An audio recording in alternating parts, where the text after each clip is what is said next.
Ginawa ko coach, sabi ko na lang na, Hmm, okey, okey lang 'to, mas makakapag-focus ako this week sa pag-a-apply.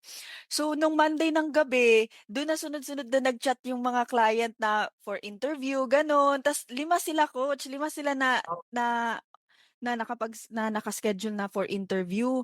Tapos yung ginawa ko, nag-prepare na lang ako sa week na yon, sa suspension week ko na yon, sa interview ng mga sa ano, sa client interview ko. So yung nangyari, grabe sa limang nag-interview coach, yung nag-yes dun 4.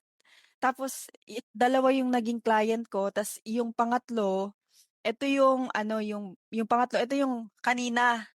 Na second interview kanina. Tapos yung pang-apat actually nag-yes siya, pero yun yung sinabi ko na ni-reject ko kasi nga may time tracker. So grabe, like out of 5, 4 dun yung nag-yes, like grabe hala.